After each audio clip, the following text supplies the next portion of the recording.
2019년 7월 1일 일본의 총리 아베가 한국의 반도체 산업에 피해를 주기 위해 반도체 생산에 중요한 품목 3가지를 수출 제한했습니다. 이건 일제강점기 시기에 미쓰비시라는 회사에 강제징용된 한국인 피해자들이 배상 판결에 대한 경제 보복인데요. 아니 일본이 잘못해서 대상하라는 걸 갖다가 한국에 보복을 하는 거예요. 그런데 이게 뜻밖의 한국에서 일본 불매 운동으로 번지고 있습니다. 지금부터 이게 어떻게 된 일인지 알려드릴게요. 가까우면서도 먼 나라 일본은 영국식 민주주의를 채택하고 있습니다. 실제로 정치적으로는 별 권리가 없는 일본 국왕이 대를 이어가고 거의 모든 실권은 총리가 가지고 있습니다. 그리고 당이 몇 개 있기는 하지만 사실상 자한당이 혼자 다 해먹고 있습니다. 1955년부터 60년 가까이 자민당은 거의 독재 체제를 이어가고 있습니다. 이게 왜 그런 거냐 하면요, 일본은 자기 지역구를 자식에게 물려줍니다. 민주주의고 투표도 하고 당도 여러 개 있는데 막상 투표를 하면 이상하게 그 지역구 자식이 중의원으로 당선됩니다. 투표하는 방식도 독특한데 투표지가 백지예요. 거기에 자기가 투표하는 사람 이름이나 성을 쓰는 방식으로 투표를 합니다. 투표장에 가는데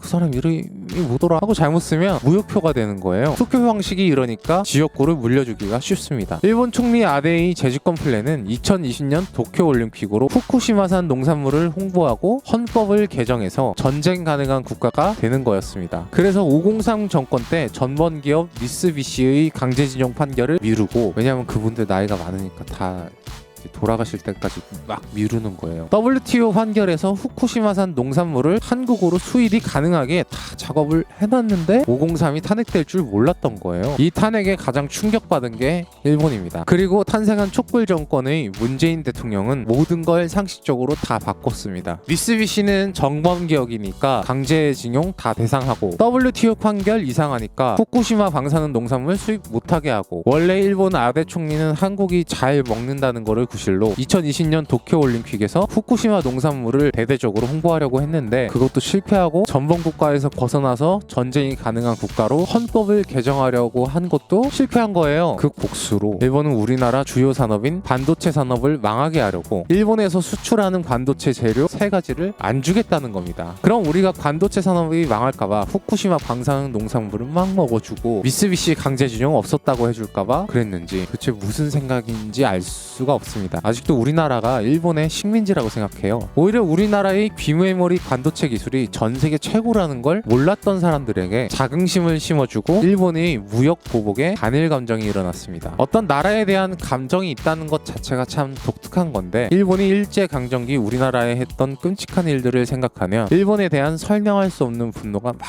치밀어 오르는 것을 느낄 수 있습니다. 누가 일본을 싫어해라 미워해라 한 것도 아닌데 어금니가 꽉 물어져요. 그런데 일본이 이제 한국 경제를 망쳐버리겠다는 식으로 나오니까 이 관일감적으로 한국 사람들 어금니가 다 부러졌습니다. 여행사의 일본 여행 취소율이 80%가 넘었습니다. 일본 여행 가서 인스타 사진 올린 것보다 일본 여행 취소 인증 사진이 따봉을 더 받아요. 마트에서는 일본 제품을 아예 취급하지 않기 시작했고, 일본 의류회사 유니클로에는 사람이 텅텅 비어있다는 인증 사진이 올라옵니다. 일본 불매 운동이 소용없다는 가짜뉴스가 유튜브에 계속 올라왔지만 진짜 소용이 없으면 그런 말 하지도 않아요. 우리나라는 정부가 이상하면 국민이 나서서 감옥에 보내는 나라입니다. 전 세계에 이런 나라는 없어요. 국민이 목적을 가지고 뭉치면 꼭 이루어냅니다. 일본이 우리나라에 안 주겠다는 물건은 우리나라 아니면 팔 데가 별로 없습니다. 장기적으로 보면 일본이 망하는 길이에요. 반면에 우리나라는 자국에서 개발하거나 다른 나라 시장을 개척하면 됩니다. 당장은 반도체 생산에 차질이 있겠지만 방법이 없는 건 오히려 일본 쪽입니다. 상황이 이렇게 되니 일본은 당장 한국인 관광객이 줄어서 국민이 피해를 봅니다. 그런데 우리나라 일본 불매 운동은 돈이 안 들어요. 그냥 안 사면 되는 겁니다. 우리나라 정부가 당장 10개의 기업 총수를 불러서 긴급 회의를 한 다음에 일본 정부의 부당한 조치에 당당하게 맞서겠다는 말을 할 수 있는 자신감은 언론이 아무리 가짜뉴스를 꾸려도 국민이 일본의 부당한 경제 보복을 용납하지 않고 한국 정부를 지지하고 있기 때문입니다. 국민이 진정한 주인인 나라 대한민국입니다. 고양이 뉴스 원재윤이었습니다. 안녕!